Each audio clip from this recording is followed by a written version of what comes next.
as we're approaching the graveyard, we're supposed to read a dua when you enter. There's a number of versions of this dua. We're going to read one of them right now, and then I'll mention the other ones later, inshallah. The first one, if you can repeat after me. Assalamu alaikum ya ahla dar qawmin mu'minin wa inna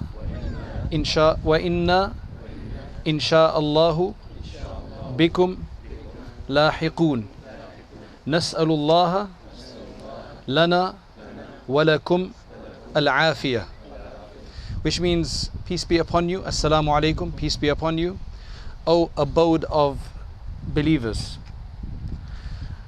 We are soon to join you. So this tells you right from here that this is a point of reflection. We're not going there to do anything but pray and reflect. So we're soon to join you. We ask for well-being for both us and you. So we don't forget ourselves, we don't forget our deceased either. We say and we do this for all of them. We may have just one deceased individual. Maybe our father may be buried here, our mother may be buried here, a brother, a son or something, just a single individual. But we are praying for everybody here. We're basically approaching this as though we have come to an abode of believers. That's why the Prophet ﷺ had this dua as is related, inshallah. So that's the dua anyway.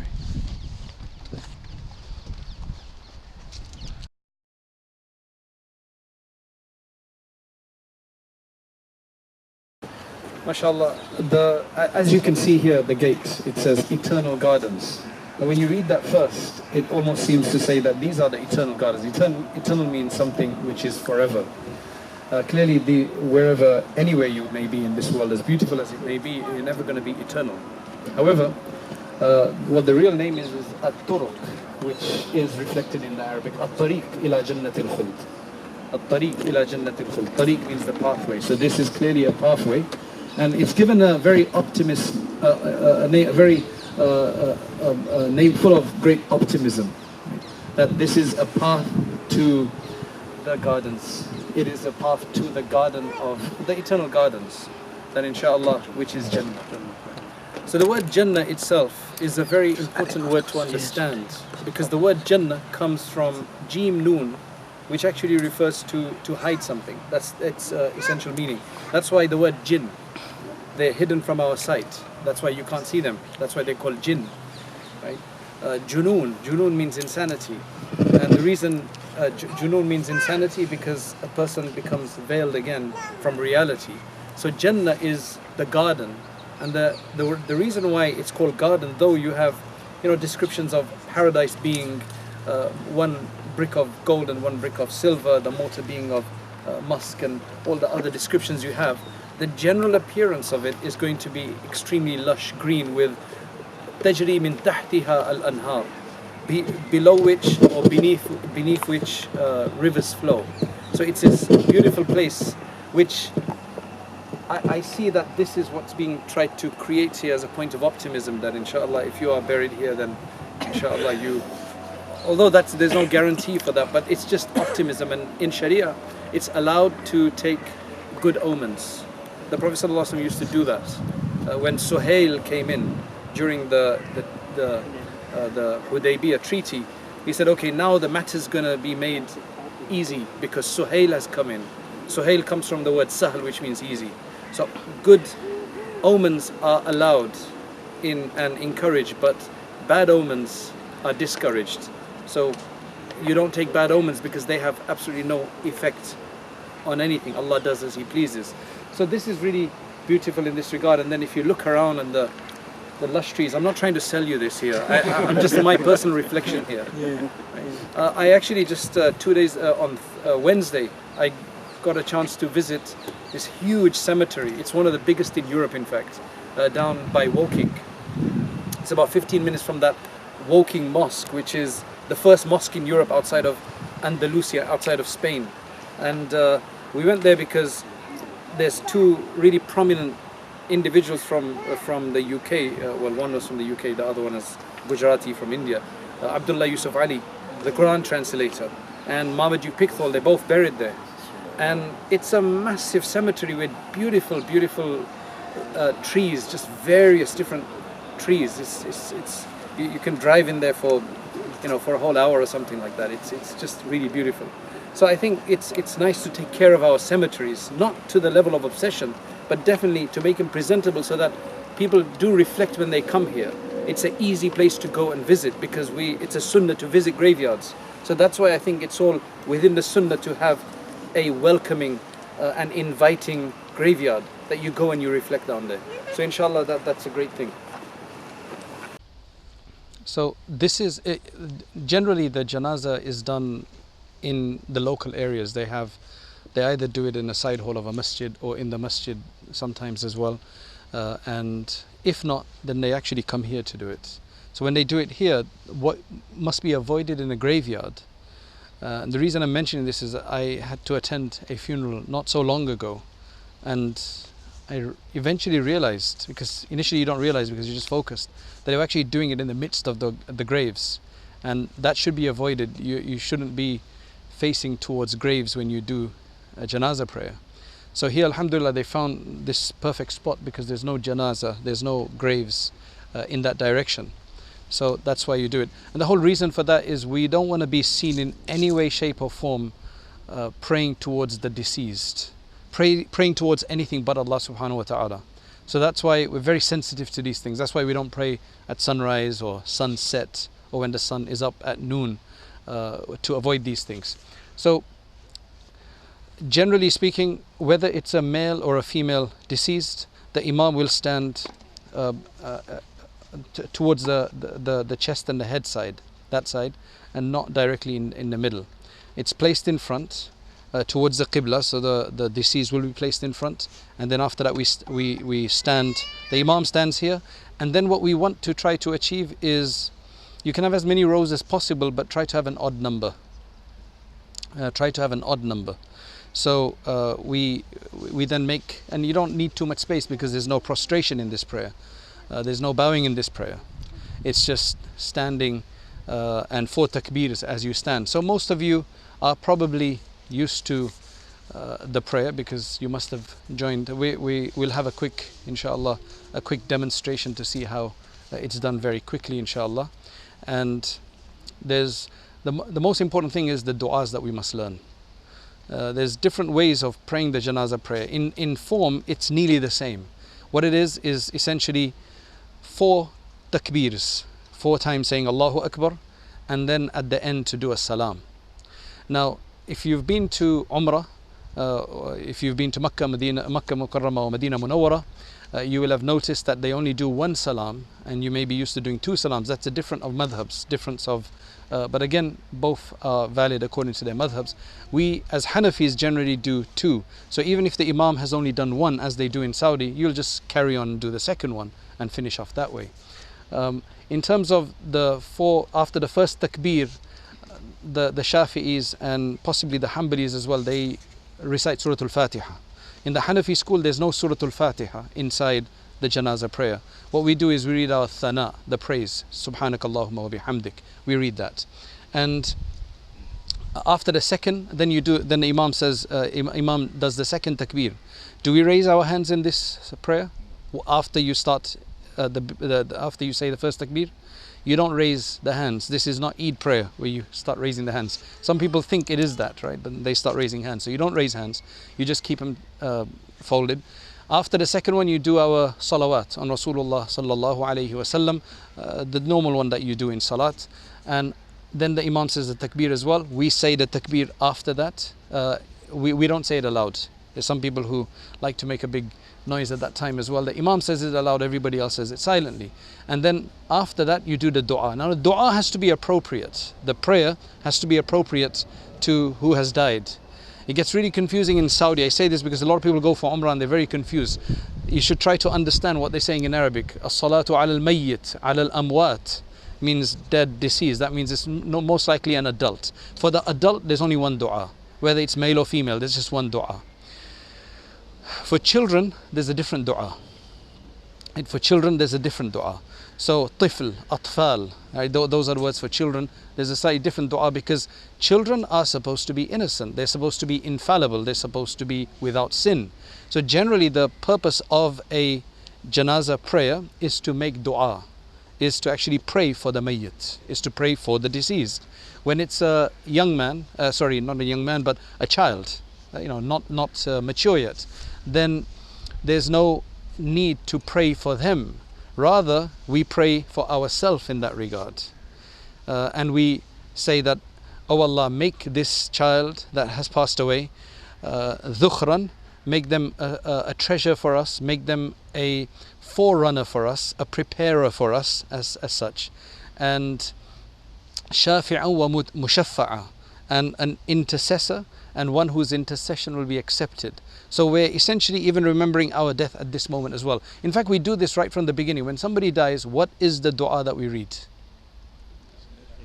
Inna lillahi wa inna ilayhi raji'un. Now what is that? What does that mean?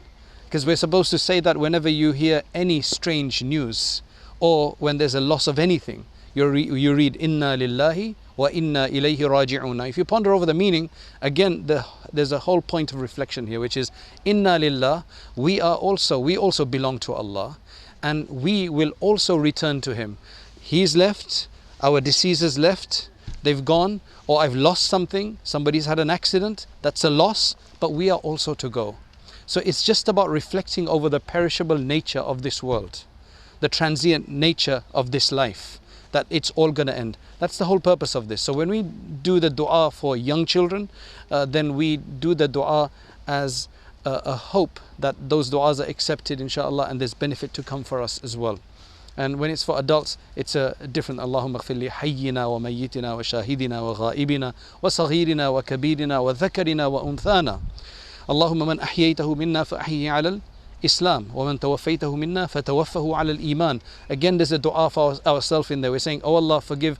And the dua, strangely enough, isn't a very specific dua. Oh Allah, forgive this mayyit, this deceased. It's actually, oh Allah, forgive our deceased, not just him, but everybody reserves that dua. So forgive us, our deceased, and also our living ones, those who are here and present, who are witnessing this, shahidina wa ghaibina, and also those who are not here, wa dhakarina wa unthana, our male and female.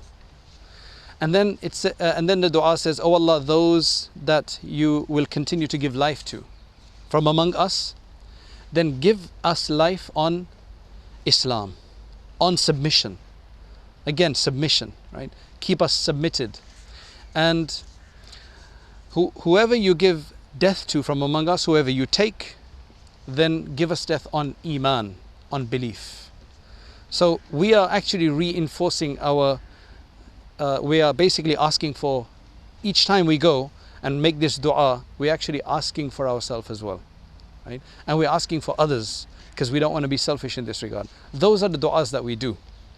So generally we have the odd number, and sometimes somebody might come. This is, you see, because janazah prayer can only be done by it says the imam does it, or the wali, the closest kin, can do it. Right? Generally, you try to get the most righteous person to the dua, because that person is making the dua, the prayer, and everybody is basically behind him. You know, what does an imam do? Imam reads the Fatiha, right? Which is it's a discourse with Allah. Alhamdulillahi Rabbil Alameen Ar-Rahman Ar-Rahim. When he finishes that, what does everybody say at the back? Ameen. Oh Allah, accept. So that's the way we do it. So you're trying to get the best person to make this prayer to God, right? When you're standing in front of the deceased to do this. So the imam leads the prayer. Now once the prayer has been done, you can't repeat it. Let's just say a few people came late. It's not like normal prayers where you can do a qadha, because this is a one-off prayer that can only be done in one instance generally, right? And that is why, if the imam is about to begin and your wudu breaks, your ablution becomes nullified, and you have to run all the way, well actually this is quite close, right? But generally speaking, you have to go really far to go and make a wudu and take off your socks and shoes and everything like that. And if you have fear of missing your janazah prayer, you're actually allowed to do tayammum, which is the dry ablution, which literally takes, unfortunately, I think for most people it'll probably take longer than wudu because they probably won't know how to do it if they've never done it before. But generally it's just slapping both, placing both hands on anything natural of the earth, right? Which basically this tarmac works here, right? Sand, and whatever the case is, and then just wiping your face all over, as much as, getting it all over, doing that again, and then just basically covering your entire arm, both arms with it, and that's it, it's done. So you can, if you've practiced it, you should all practice it, because sometimes you may need to use it. So that's all you need to do, and then you join in the janazah and you carry on. The only time you would have been considered to have missed the janazah prayer is if the imam does the fourth Allahu Akbar and you catch him just before the salam, then you've missed the prayer. Anytime you catch it before that, it's as though you've caught it, then you can quickly just finish off before the janazah is taken away. You're allowed to quickly finish off. Am I missing anything? No, just, some books say that you can't make a wasiyah for someone to lead your janazah prayer. It's invalid. What does that mean? It says in Nur al-Hidayah, it mentions there that if somebody makes a wasiyah means somebody, if I'm dying, I said, I want so and so to make my janazah prayer. So how far is that enforceable? Well, if that person is the most superior person to do it, then he can do so. Then they will be allowed to lead the prayer, because there's additional factors which give preference to them. However, if it's for somebody who's not the most superior person to perform that prayer, and there's others, then it doesn't have to be listened to. It doesn't have to be practiced and acted upon, because we're doing something better for the deceased. It's, in the interest of the deceased, it's actually better for us to get this other individual to do it rather than. But as far as possible, if it is possible for the person that they have named and bequested, then they can do it. The joining of the janazah prayer, if you join late, so you then make up everything that you missed. Right. If you join late in the janazah prayer, what it says is that if you've been there from the beginning, but you were doing tayammum or you were just coming in and you heard it, then in that case you'll still be what they call a mudrik. So you can just carry on and finish off with them. If you haven't heard it, then what you do is after the imam says salam, you just carry on and finish yours off, doing your additional takbir. So if you've caught one takbir with the imam or two takbirs, then you just do the other two, and then after that you finish off. And you can do that as long as they haven't taken it away beyond what you can see. Generally, it doesn't take that long anyway. But if somebody is, mashallah, going to take very, very long, then and the janazah is going to be carried away, then it's too long. But generally, you can do that. Yes. What should the intention for janazah salah be? The intention for janazah prayer is that I am making this janazah prayer for the deceased to Allah subhanahu wa ta'ala. And if you're behind the imam, You don't have to say all that, because that's in your mind. Remember, an intention is in your mind. You know what you're doing. Right? You're not absent-mindedly doing this. It's a purposeful act. That's in your mind. So there's no need to vocalize any of this. The fact that I am about to start my prayer, that's why we have this procedure of Allahu Akbar, which is a very purposeful procedure to say, I am starting my prayer. Right? And you know what you're doing. In fact, the more you say, the more complicated it becomes, because if it turns out that in fact in the books it says that I am praying behind Imam Asad, and you thought it was Imam Asad from the back, and then it turns out to be Imam Salih instead, your salat would be invalid. But if you just said, I'm praying behind this Imam, it's fine. Do you understand? So don't get too obsessed with the wording generally. Just it's in your mind. You're doing it as long as you don't think you're coming for Dhuhr and everybody's praying janazah prayer, and then and then Assalamu alaikum, then obviously that's going to be problematic. Is it just for males? Sorry? Is this for females join the... Females, I mean, the salat is allowed for females. Right, depending on where it's being performed, the salat is allowed for. It's not that they can't do it. When they go to Saudi, I get questions from females: are we allowed to do the janazah prayer? Because back home, generally it's done in graveyards, and generally they don't go. Right, they don't come there. But if there is an opportunity, yes, you can pray the janazah prayer. Just the wali that's missed it.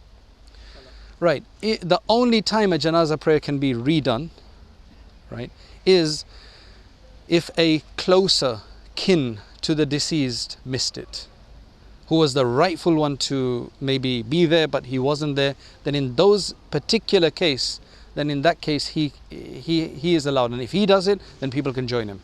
at the second time. No, you don't join it the second time. But if there's others who have missed it as well, right, and they came and they missed it, and then they felt that I can't pray, and then suddenly it turns out that a closer kin has missed it, and he goes to pray, then you can pray behind him. Does that person have to repeat? That person has to lead it, or another imam will lead it? He would lead it because he's the one who's justifying the whole. Because for anybody else who's missed it, they've missed it. Even after the burial? No. Once the janazah is buried, then after that you don't. You don't generally do that. Although I'm going to check this up, that if there's been no prayer, so yes, the next of kin will only be able to do this as long as it hasn't been buried. Now there's another question, which is that if you have buried, for example, we've got a lot of converts, mashallah, who sometimes unfortunately they die and they've got nobody no Muslims who are informed. So their non-Muslim family members take care of the burial, right? If they're lucky, they're not cremated and they're actually buried. Then in that case, nobody's prayed upon them. And then suddenly the Muslim community finds out that so-and-so, who comes to our masjid, right? He's died and he's been buried and nobody's prayed on him. So in that case, I need to check this. I'm going to check it later. In that case, I think it may be permissible for some people to go and pray, as long as they say the body has not become disintegrated. How do you know if it's disintegrated? You don't check, but you know by the local environment, you know by the local temperatures and the way things react in the ground here. So in some very hot climates, I think it's 3 days or something. And in other climates, it could be a month if it's cold or whatever the case is. Do you know what it is here? When it disintegrates? On the clay of the soil. The clay in the soil as well. The clay. You'll make your intention. There's no adhan or iqamah here. You will make your intention. There's no adhan or iqamah here. The imam will just say, it's starting, the salat is starting, and then they will start. So go ahead and start. Allahu Akbar. So you recite your thana, subhanakallahumma, if you want to read that for us. Allahumma wa bihamdika wa tabarak ismuka wa ta'ala jadduka wa jalla thana'uka wa la ilaha ghayruk. Allahu Akbar again. Allahu Akbar. So you say it silently, and then it's the salawat on Rasulullah. Allahumma salli ala Sayyidina. The same one you do in your salat. Allahumma salli ala Muhammad wa ala ali Muhammad kama sallaita ala Ibrahim wa ala ali Ibrahim innaka Hamidun Majid. Allahumma barik ala Muhammad wa ala ali Muhammad kama barakta ala Ibrahim wa ala ali Ibrahim innaka Hamidun Majid. Allahu Akbar. Allahu Akbar again. This is the third. Allahu Akbar. اللهم اغفر لحينا وميتنا وشاهدنا وغائبنا وصغيرنا وكبيرنا وذكرنا وأنثانا اللهم من أحييته منا فأحيه على الإسلام ومن توفيته منا فتوفه على الإيمان. Now you can add other du'as to that if you know. اللهم اغسله بالماء والثلج والبرد ونقه من الخطايا كما ينقى الثوب الأبيض من الدنس. There's a number of du'as that you can add. The longer the imam takes, right? I mean, the imam shouldn't take that long that everybody starts wondering what's happening. But if the imam is taking longer, then you can add other du'as to it. Like for example, what I just said right now, which is Allahumma ghsilhu, oh Allah, wash them. Wash him bilma'i wal thalji wal barad, with water, with snow and with ice. It's just to show absolute purity. Oh Allah, grant him absolute purity. Wash him with everything. Ma'i wal thalji wal barad wa naqqihi min al khataya, and purify him and cleanse him of sin and wrongdoing, just as a white cloth is washed away from all of its filth and dirt. So that's the dua that we make. So there's additional du'as as well that are related, and that's why what we've done is we actually finally managed to produce a book. It's called What the Living Can Do for the Dead. I believe you have a copy here, right? What the living can do for the dead. Now the point of this book is that people have so much confusion at this kind of a time. Let's finish the prayer and then I'll explain. But this tells you all the different du'as that you can make and everything that you can do afterwards. Okay, let's finish the prayer. Allahu Akbar. Now that's the final takbir. Now after that, we're generally not used to reading something, and we don't read anything, and then after that you just do. Assalamu alaikum wa rahmatullah. Assalamu alaikum wa rahmatullah. That's it. So you do the 2 salams and you're out. Right? Now once you're out, then immediately the idea is to pick up the janazah, right? Pick up the funeral bier, the deceased, and take them to the grave. Now there's a hadith which mentions that when the janazah is being carried, when the janaza is being carried, the funeral, the deceased is being carried, if he's a good person, then basically he's saying, hurry up, hurry up, hurry up, right? And if it's a bad person, then it's saying, where are you taking me to? Where are you taking me to? But either way, another hadith tells us that hurry up with your burial of your deceased, you know, from a perspective of the living. Hurry up, because if they are good, then it's best for them to go to the good that they have sent forth. And if they're bad, then it's better that you wash your hands off them and send them forth. So either way, there is no need for you to keep them back. Their place now that they've passed away is in the ground, back to where it is. That's why we say, minha khalaqnakum wa fiha nu'idukum wa minha nukhrijukum taratan ukhra, which we will describe when we get to the grave, inshallah. So now the way to take this is we need to show respect, but at the same time we need to not be too sensitive, not overly sensitive either.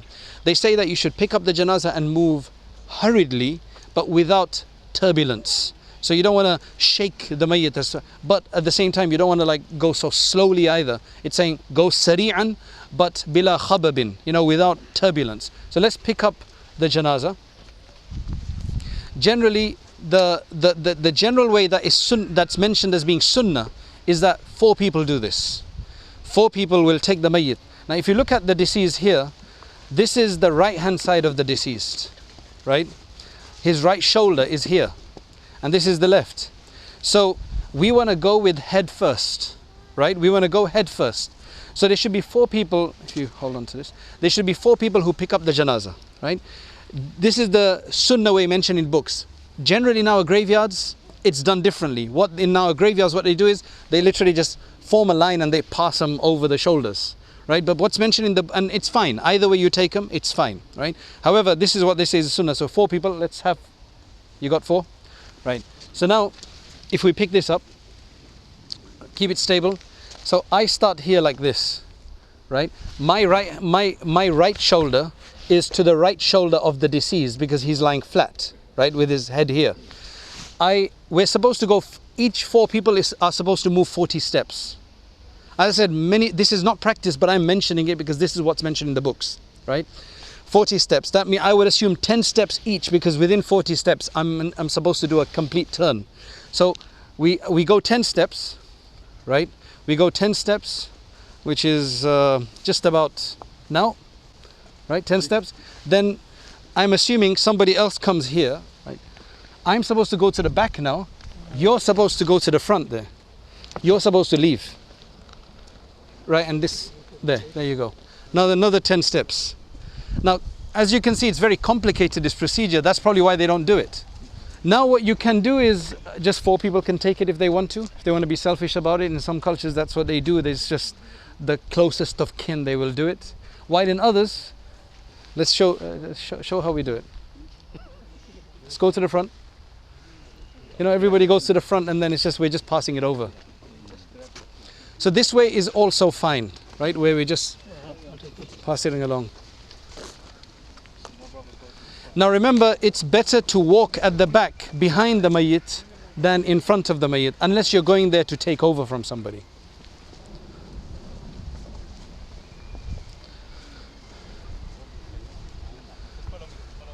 One thing that you have to avoid here is that you do not go and walk on any graves. So the path should be very clear. Don't walk on any graves. That's very important. So again, to orient ourselves, Qibla is that way. So what we eventually want to do is we want to have the deceased in the grave facing the Qibla, but it's horizontally towards the Qibla. But we want the head towards the Qibla, and preferably the body also elevated, tilted towards it. So the left side will be tilted up. So the right hand side, we want the deceased on their right hand side, right?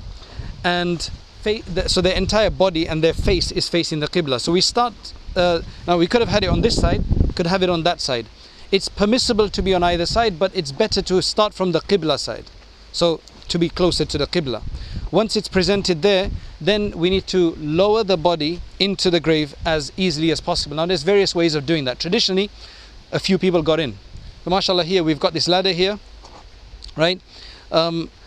let's have 2 people come inside. Now, we're using straps here to help us lift the body inside, which is fine to do that. Traditionally, they wouldn't use straps. They would literally just pass the body down, right? In that case, you needed maybe 3 people at the bottom, because if the body is heavy, 2 people to carry it would be difficult. That's why we generally have 3 people, maybe even 4. But eventually, once they've put the body down, at least 2 people will get out, and then another person will get out, and then there's only space for 1 person to finish up. So that's what we do. Now, how deep is this grave? This is about 6 feet. This grave is about 6 feet. Do you want to? Right. Now we're going to carry this body inside. Now, the easiest way nowadays is with these straps. Right.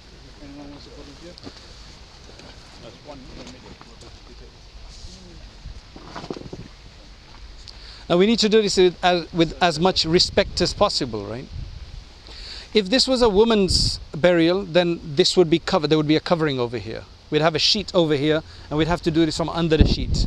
Now, there's also already a shroud on there, but the whole purpose of doing this, is mentioned in the books and recommended, is that just in case something goes wrong and gets uncovered, so then at least people won't be able to, they're very protective over the chastity of the female in Islam.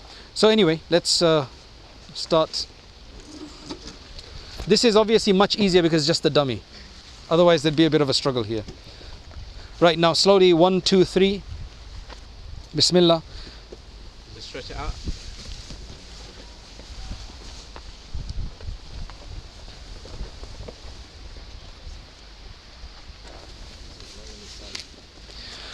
Now, this is what they call the shiq grave, which is basically, it's like another grave, mini grave within the larger grave, right? As we said, the qibla is in that direction, right? The qibla is in this direction. So we have tilted the body, which is probably the easiest way to do. Now, this is a very stiff, what do you call them? A dummy or a mannequin, right? So it's very stiff, so it's very easy to do that with. But with bodies, it's not that easy. That's why I'm actually thinking that what you can do in certain cases is leave a bit of soil on this side. So rather than make it flat, could you make it maybe angled so that it's perfect in that sense? Yeah, could be done, but they'd have to do it manually probably because it's the digger. The digger, right? Okay. So now there's not much space, as you can see, in that trench. There's not much space there, but although you're generally supposed to try to have them towards the qibla side, but because we want to tilt it, then that means we have to add in a lot more soil by hand behind to try to tilt it up. That's why the easier way is to just line it alongside the back wall here and tilt it, right? So that way it's already tilted, as you can see. Sometimes you do have to add a bit of soil behind it just to give them that complete support. Otherwise it's a bit floppy sometimes. Okay, now once that's done, what do we do next? We untie those those ties, right? Why is that, Sheikh? It don't need it anymore. That was only when we're carrying it so that it doesn't become unfolded. Now we leave it to the ground. So we just untie that. So this whole thing about covering or uncovering the face, right? Now it's permissible to see the mayyit. The Abu Bakr radiallahu anhu, when he found out that the Prophet sallallahu alaihi wasallam had died, he was on the outskirts of Medina. When he quickly came into the house. The women folk who were there, the wives, etc., ummahatul, they moved away. He went and he said, "Tibta hayyan wa mayyitan," and then he kissed the Prophet ﷺ on his forehead. Obviously, it's a moment of reflection. This is our loved one who has died. Now, what's happening in our culture is that it's becoming like an obligation, which means that they leave it there, and if somebody hasn't come, then they open it again. Then they've closed it, then they open it again. Everybody must make a possession, line up and look at it. That's all wrong. The close ones, they want to see it, they've seen it. After that, it's wrapped up. Unless absolutely very important, don't dishonor them by keep opening it. Sometimes the janazah prayer has been delayed, and I've seen a case where Asr was nearly missed because Asr and Maghrib were very close in summer. And what happened is, after the Asr prayer, we were trying to get the whole procedure done. Number of people hadn't made the Asr prayer, because after Dhuhr, Asr was very quick in winter, right? And because everybody's watching the face, looking at the face, and there were hundreds of people there, they nearly missed the Asr prayer. So it's becoming obsessive in that case. Otherwise it's allowed. See, it's one of those things where it's allowed, but it becomes like a culture and a tradition. Everybody has to do it. Right, so you've taken off now sometimes they pull these ties out, while other times they just untie them and leave them there. Right, it's just part of the shroud. You can pull them out if you want to, if it's easy to pull them out. Okay, so now the idea is that we're going to take the soil now, and everybody should take part in this. What we're going to do is we're going to throw the soil in. Now, before we throw the soil in, because we don't want to be throwing the soil on the deceased themselves, the whole point of this trench here is that we can now cover it. Generally, they say in the books it should be covered with unbaked bricks, not with baked bricks, because you don't want anything related to fire. Right, so unbaked bricks or bamboo, right? However, maybe because of the difficulty of obtaining these kind of things these days, we just use these planks, right? Now these are, mashallah, very heavy planks. I mean, I've seen much thinner used. These are treated planks, so yes. Right, to keep them longer, yeah, last them, yeah. What are they treated with? Is they like marine wood or something? Or? Mashallah. Okay, this is quite heavy. Yeah, but anyway, we're gonna now line them up so that the whole thing is covered and concealed. So one person who's in there will do this. One thing what you have to remember is that at this kind of a position, unless you've got one person who's directing everything, everybody becomes a director. Very important. Saying, oh, do this, do that, do this. And it's best to always make one person or two people, the in charge. Everybody should be silent. Otherwise, things go very crazy in these kind of events. This metal structure on the side is just to stop it from caving in. Right now, it's going to be pulled out before. It's not part of it. Yeah. Okay, now what do we do? You're going to take those out first, or you take them out afterwards? In terms of graveyards that don't allow, obviously, burials without coffin, is there a Yes, if you can't bury without a coffin, then you can bury with a coffin. But in that case, then you get the most basic coffin. You don't go for because coffins start at, I think, about £200-300, and they go up to several thousand, depending on how you want them designed and inscribed, and oak and teak and so on and so forth. So you need to get the most basic, because the idea is not to live in the ground forever, but it's to be left to the ground. So now we're all going to take handful. Generally the idea is to take at least 3 handfuls. Each person 3 handfuls. And then of course then you use the spades. Initially we take 3 handfuls each, because again it's a moment of reflection. So what's the dua you read here? Minha khalaqnakum. That's with the first handful, which is, you take the first handful. Right, let's just take this. So you say minha khalaqnakum. Minha means from this we have created you. This is the verse of the Quran. Allah saying from this we have created you, and you drop it in. Now imagine how that's going to sound to the person, because in Islam we actually believe that the deceased does hear. So don't be standing around and backbiting the deceased. Right? They hear what's going on around them. In fact, according to some, they even see what's going on around them. Right? So during the Battle of Badr, after the Battle of Badr, when the Prophet ﷺ, when they had all those who had been killed from the Meccans buried or put into the well, and then the Prophet ﷺ went to them and he said, have you found what your Lord had promised you to be true, or warned you about to be true? So some of the companions around him says, why are you speaking to the dead? And he said that don't think that you can hear more than they can hear.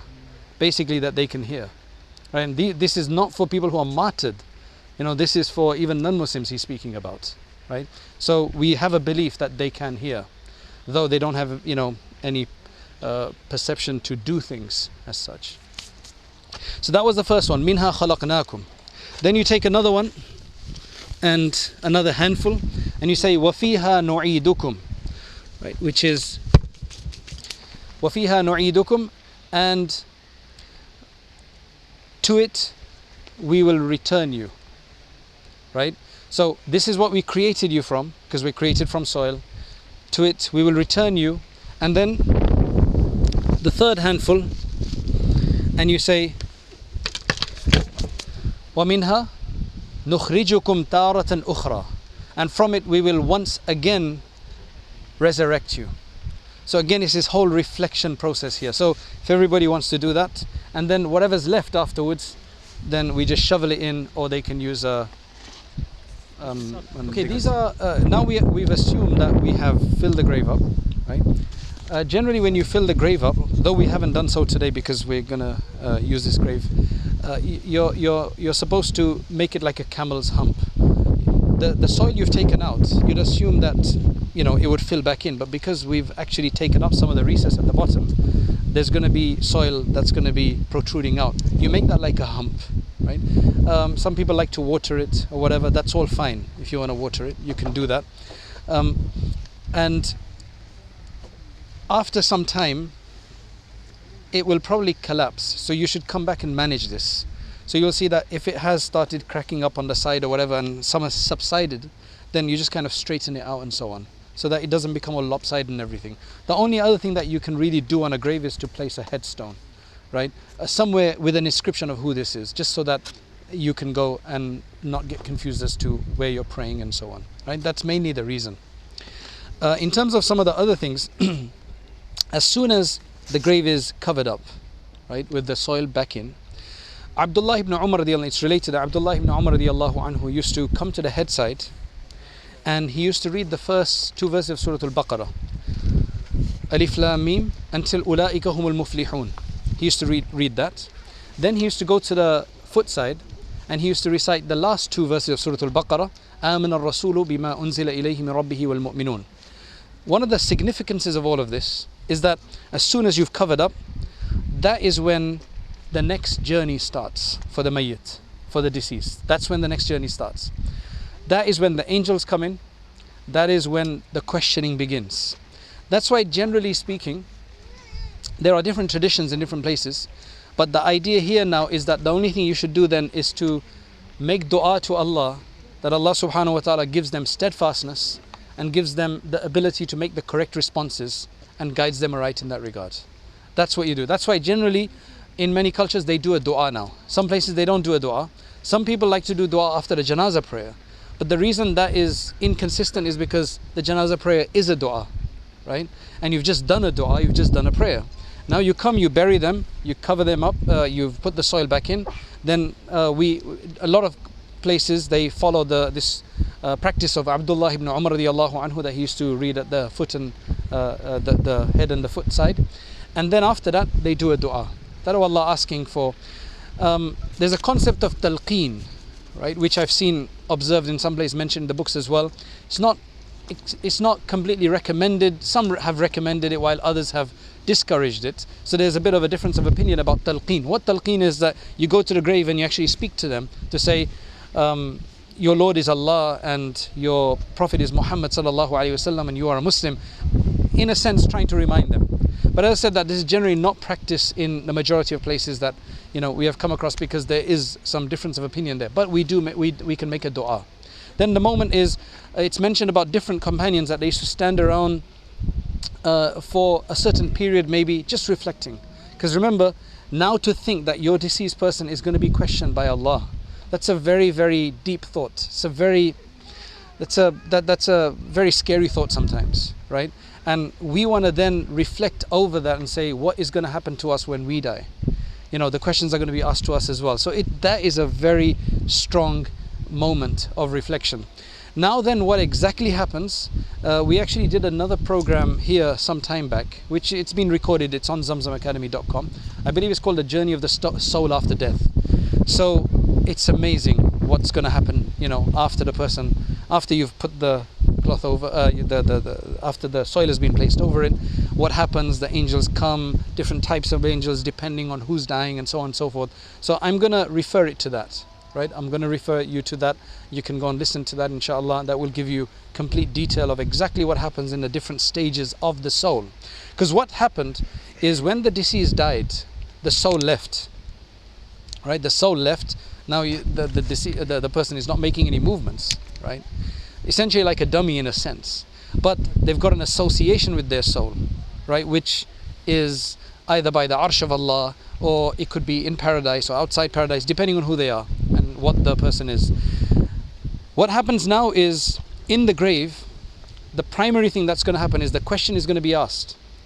Now you might be thinking that if we're going to ask questions here, okay, we've got a body that we've buried, so there is somebody to ask the questions to, because the hadith mentions that when a person dies and people walk away and it's all done, then there's two angels that come and sit you up and start asking you questions.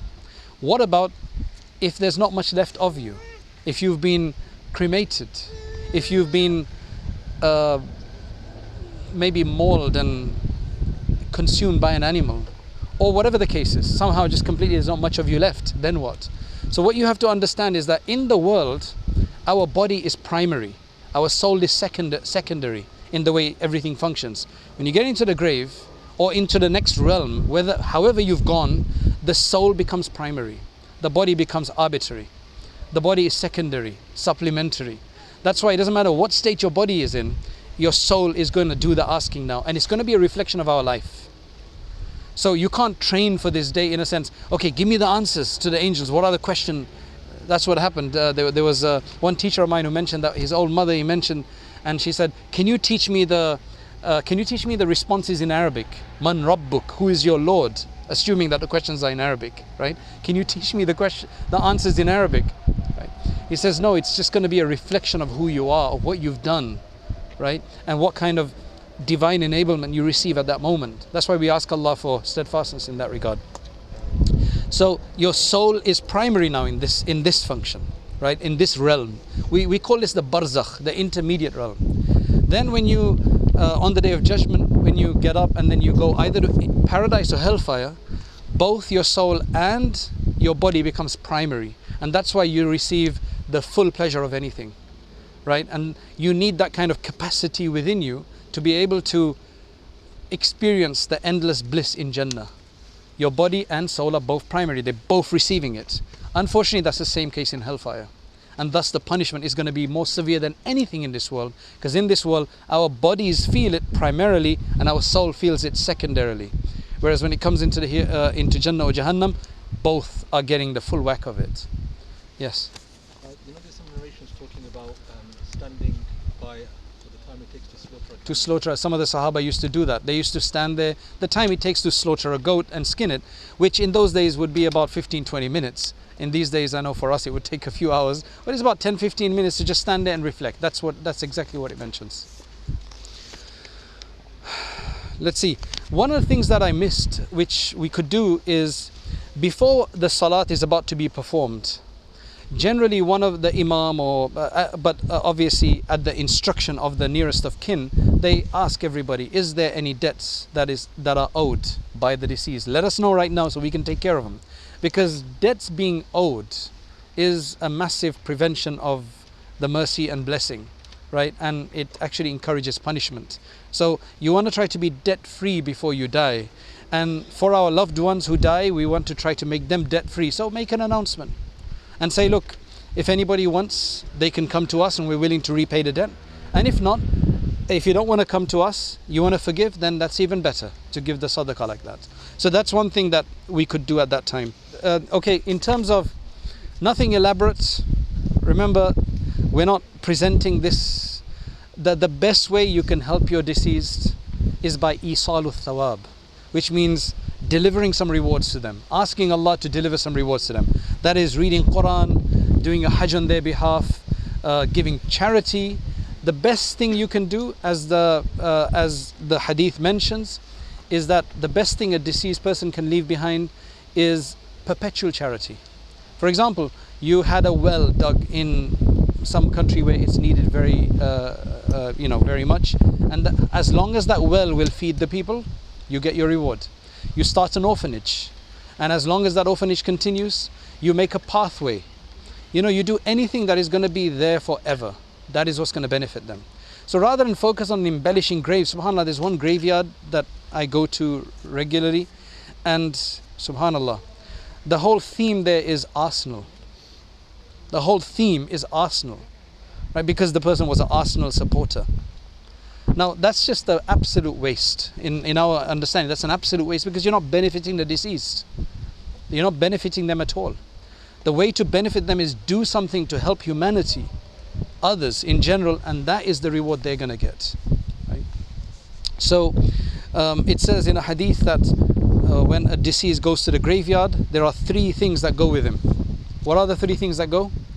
His family, his wealth, and his deeds. Unfortunately, after all of this is done, 2 are going to go back home. His wealth, his car, they must have come in, or whatever it is, right? They're going to go back. His family is going to go back. Deeds are going to continue. Now, we can't give them extra deeds, but by inspiration that they've encouraged us, like a father's taught their children well, or a teacher's taught somebody well, if they are then inspired to do something on their behalf, then that is fine. Like, do sadaqah and have the reward go to them. That's the best thing that you can do. So what is allowed is, for example, what I would think would be allowed is to protect it. I say protect it means maybe put a boundary around it. If you have to say, okay, this is to demarcate it. Like a boundary with some simple stones or something like this. Maybe plant something around it, you could do that. Putting flowers, again, is generally considered a waste because they're dead flowers. Now I know what's mentioned is that the Prophet ﷺ put a moist branch, or a small branch of something there, and he says as long as this stays moist, it will continue to pray and benefit.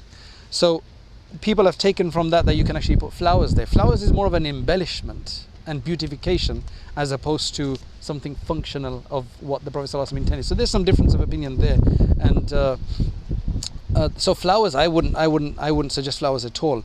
If anything, you could put a twig down there, right? Get a moist twig, branch of something, and you can put that there. I remember when I visited Imam Nawawi's grave in Nawa, he's got a whole tree coming out of his grave. It's quite amazing. But other than that, you don't want it to attract kind of adornment. The idea is a reflection. Now when we come to visit a graveyard, right, we came to bury somebody, that's why we started the graveyard. If you come to visit a graveyard, what do? So again, you come into the graveyard and you say, Assalamu alaikum ya ahla dar qawmin mu'mineen wa inna insha'Allahu bikum lahiqun. Right? Now if you're in a multi-faith graveyard, then you don't have to read it straight on the outside as soon as you get in. You come into the section that is for the Muslims, and that's where you will say that, because that's the abode of where the believers are resting. And then after that, you can do a number of things here. The main thing is that you read something, what they call read a Fatiha, read Surah Yasin. If you can read Surah Yasin, there are certain narrations, some of them may be weak, but they actually mention that you get huge rewards, and the people what I generally suggest is that you read something for your own deceased. So you go to their grave, and what you do is, so if we assume this is the grave, Qibla is that way, so they're facing that direction. So what you do is you come from the side and you face the grave, right? You face the grave, so you're facing, and you stand at the face of the person, right? So not on that side, but this side. You can sit down if you want to, right? You don't have to stand up, you could sit down, and you can say your salam again if you want to. Assalamu alaikum ya ahla dar qawmin, if you want to. And you can read a bit of Quran, right? Read Surah Al-Fatiha, right? If you've got a number of them to visit, you can just read Surah Al-Fatiha for each of them. What I like to do is that my mother's buried, so may Allah bless her, I read Surah Yasin. So as I enter the graveyard, I've said my salam, I start reading Surah Yasin. By the time I get to the grave, I've read most of it, right? And then after I've read it, then I will generally stand up. Now some people say, some ulama say you face the grave, but while others say no, you turn and you face the Qibla, so that it's not seen as praying to the grave as such. So now I'm turned away, I'm facing the Qibla, and I'm making my dua now. Oh Allah, whatever I've recited, send that to my mother. Oh Allah, elevate her status in Jannah, forgive her, make her grave a garden of paradise. These are the kind of du'as that I would make, and then I would make, you'd make du'a for yourself afterwards by saying, oh Allah, allow us to do the right things in this world, and to be good, and to prepare for ourselves, and so on. So it's that kind of reflective du'a. You'd make du'a for your deceased, you make du'a for yourself, because one of the major purposes of coming and visiting a graveyard is to remember death. And if it's not doing that, then you're not fulfilling a purpose of visiting a graveyard. Prophet ﷺ said, Zuruha, fazuruha. I used to prohibit you from visiting graveyards in the beginning, but now you should visit them because they remind you of the hereafter. That's what it is. So then what you can do is you can then read some more Quran. And what I like to do, read some more Quran, said, oh Allah, give this reward to all the deceased in this graveyard. So not just for your own, but hopefully if you don't have enough people visiting you, then others would be inspired to at least pray for you. You know, because they've gone, they can't do anything. So now this is the one thing that we can do, is to pray. Because the hadith mentions one of the people that will benefit the deceased after they go is waladun salihun yad'u lahu, is a pious child that will pray for them. Your deceased on Eid day. So first and foremost, there is no basis for that. That doesn't make it wrong though. Just because it doesn't have a base, it doesn't make it wrong or bid'ah. The only time it would become a bid'ah is if you thought it was sunnah to do so. That this is sunnah, the Prophet did it, the Sahaba did it, sallallahu alayhi wasallam, then it would become a bid'ah. Otherwise it's not a bid'ah. And you know, I'll tell you why people generally go to graveyards at Eid time. Do you know why? Because Eid prayer, unlike in London, generally, unlike in England, because we can't trust the weather, the Eid prayer is done in the musalla, the Eidgah they call it, which is generally outside of town, generally close to the graveyard. Because you've got the graveyard, you've got the Eidgah, the Eid musalla prayer right next to it. So, or very close to it. So now it's a day when everybody's free, they've done the Eid prayer, and it's a little walk to the graveyard. They go there to, you know, to give some dua, to read Quran, whatever, and then they come back home. Unfortunately, then this became a tradition that you must do this. Hey, did you go to the graveyard? You know, on Eid? No, la hawla wa la quwwata illa billah, you know, baral nalaik insan, you know, all that kind of stuff. That's when it becomes problematic. Otherwise, it's completely fine to do that. So as long as you go thinking this is a good time to go, khalas, it's fine. Okay, so women going to graveyards. Right? Now there are some cultures they are completely against it, right? There are some views which are completely against it. If you look at a number of the books of fatwa as well, there are some that are completely against it. Another view is that the older women are allowed to go, but not the younger women. And a third view is that younger women are also allowed to go as long as, you know, they've got control, because generally they say that women are a lot more emotional, I mean, which we understand, right? They're a lot more emotional. So the reason for not going, right, given by certain ulama, is that they'll break down, they may start shrieking, wailing, and whatever the case is. So I think what I would generally say is that look at the individual. If the individual thinks that they will benefit by going, because for every Muslim, male or female, they will benefit from the reflection in a graveyard. If they can go for that reason and they can keep control of themselves, alhamdulillah, then it should be completely fine in that. It should be fine in that regard, according to that opinion. I would just avoid going when there's lots of other public, you know, the main part of the funeral or whatever. I would go in my own times. That's what I would suggest. Right? That's basically the way we've kind of reconciled this.